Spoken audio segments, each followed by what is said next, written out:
Volume 2 is a so what volume. Okay, that's great. That all sounds wonderful, but these are just airy-fairy ideas. What are the deliverables? Well, if you want to know what the deliverables are about, this is the book to look at. Because it looks at organizations that operate in the real world. Looks at the World Future Society, which has been going for over 30 years. Looks at the World Future Studies Federation. Looks at FutureIB in Paris. It looks at a Japanese example. So tracking through these, you get a sense of how different people in different countries have tried to implement futures work in a variety of ways. And then there are 8 chapters on the methodologies. Now it's interesting, since this was first put together, that our sense of what the methodologies are has expanded and developed and grown and evolved in a number of very, very interesting ways. So here you have a take from the late 90s about how the methodologies seemed then, and then several years later things have moved on. The next iteration of knowledge base will reflect that very clearly. Images and imaging processes, there's an excellent 3 or 4 papers in there, one of them by Elise Boulding, who is widely respected around the world as a feminist, a futurist, and a Quaker. Some of her work on imaging a world without weapons is some of the best ever done. There's a piece by my friend David Hicks on young people and images of the future. Very good pieces. And a couple of really powerful ones on social innovations from leading people around the world. Volume 3 is about new directions and the outlook for the new millennium. Over the years, I've often thought how interesting it would be if those leading large organizations, be they public or in the commercial sector, had a chance to just immerse themselves in that kind of material. Because in that second section, the outlook for the new millennium, you have distilled the conclusions of people who've spent half a lifetime or more in this field of inquiry. And believe me, they know what they're talking and writing about. It's based on knowledge, experience, depth knowledge, extensive experience. Why wouldn't people look at that material as part of gearing themselves up for this 21st century millennium? There's so much in there that's really handy for that. I think the people who most need it are the educators, and yet so far they've been, interestingly, quite resistant to it. Then finally, a couple of brave pieces on the long view. This is where it gets really interesting, because most of the methodologies fade out the further forward you go. So how can you conceptualize and get one's mind around the long view? Well, it's helpful if you reflect for a moment on the actual capacity of the human brain-mind system to rove at will in time, and to think all the way back to the Big Bang and equally very long distances forward. There are people who've specialized in that.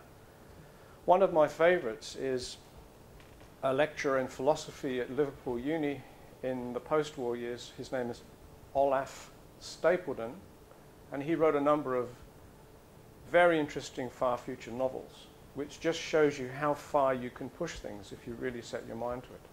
Now, most of us don't need to do that, but it helps to know that there are people out there who've actually done this work and can look that far ahead. Volume 4, as I said, is virtual. We didn't put it out as a book. We included it instead on the CD-ROM. And this gives you a much more diverse sense of what individual people make of the field. So these are human stories, if you like, with a global dimension.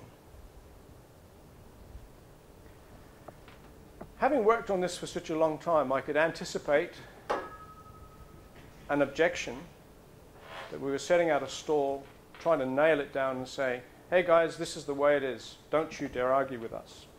And what I wanted to be very clear about from the outset is that that isn't the game that we were in. What we were saying was, here, we've done our best to integrate this diverse material, to give it a pattern, to give it a form. What do you think of this? Have we made some mistakes? Have we left something out? What would you like to put into it as well? So it's always been an open invitation to people around the world to consider this, to make of it what they will, and to make their suggestions. Reflecting on that over a period, I realized there are at least 4 ways that the knowledge base will change and evolve. The first is that we actually seek critique. We want people to criticize, and actually I should rephrase that, because when we use the word critique in futures, we actually don't mean to criticize. To criticize in everyday life means maybe to take something down, to subject it to maybe unfair criticism. But critique in a futures context simply means something quite different. It means looking more deeply. If you're looking more deeply at something, you're asking where it came from, what assumptions it has in it, and whether those assumptions make sense. What voices are active in that discourse, what voices are flattened and extinguished, and the word we use is othered, put into a separate box and pushed out of sight. There's an awful lot going on there in terms of methodology and critique, which we'll get to another time. So what is the critique of futures inquiry? What is a critique of the assumptions and the methods? Secondly, we expected to see a range of innovations, both conceptual and methodological, and indeed that's exactly what's happened. When this was put together, the work of some people who have become, the work of various people that's become very important wasn't available. In the intervening years, that work has become available, it's impacted the field, and you can actually see how things have changed and moved on. Thirdly, and I think as I implied before, what we expected and hoped to see was what we call the emergence of new voices. By that we mean people all over the world feeling they could join in what is in fact a global futures conversation. And that could be held at just so many levels. So inviting people to join the conversation. And when we say new voices, we don't just mean new variants on old voices. We mean people coming out of maybe hitherto obscured cultural locations that are speaking from a different place in different language and may have quite new things to say that simply not occurred to us before. So this is a truly global conversation. And each time one of those new voices appears, then the conversation is enormously enriched, and we can give examples of that. And finally, we expected to see a synthesis of methods, theory, perspectives, and again, that's happened as well. So we'll go into more detail on that another time. So to finish this first part, what we have now is an international futures discourse. It's not always obvious out there in everyday life, but it's certainly there. It's bubbling through all kinds of different frameworks, different websites, as you'll see, different organizations, and so forth. The discourse is a very powerful resource to have access to. I notice if I look at a national political discourse or a national or international economic discourse, that they lack influence from a futures discourse. The more that these conventional discourses can cross over with a futures discourse and get some movement, some new inspiration going, the better. So this is not just a thing that is kept to futurists. It's something that's beginning to diffuse out, and so it should, because it needs to influence the way that people think ahead. I believe, as I said before, that futures concepts provide the wherewithal to investigate and use and apply this domain. This symbolic capability. One of the things that's distinctive about the way we approach futures inquiry is that we make this claim that the symbolic capability is primary. There are many journals, some of them directly within the futures domain, some of them peripheral. There is a huge literature, 200, 300, 400, 500 volumes that are there to support advanced inquiry. Obviously, we have the internet. That's made a huge difference. I often say that the future is just a mouse click away, and it really is, because you can access material so easily now from all over the world.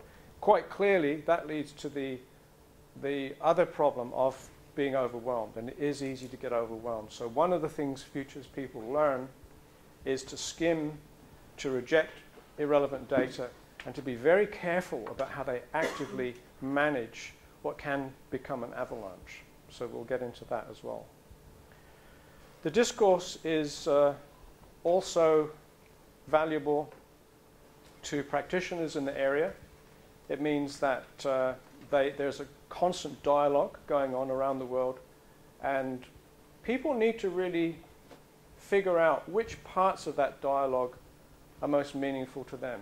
Do you want to plug into the dialogue around how certain methodologies work?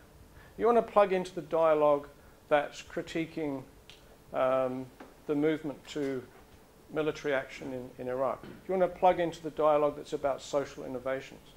It's really up to individuals to make that kind of focus. The personal contacts that you can develop overseas and around Australia will be one of the major strengths that you develop. You find out who the people are that are relevant to you, and then you make time to actually get to know some of these folk. They're available. They'll talk to you, and they'll help in any way they can. It's all about joining in the conversation.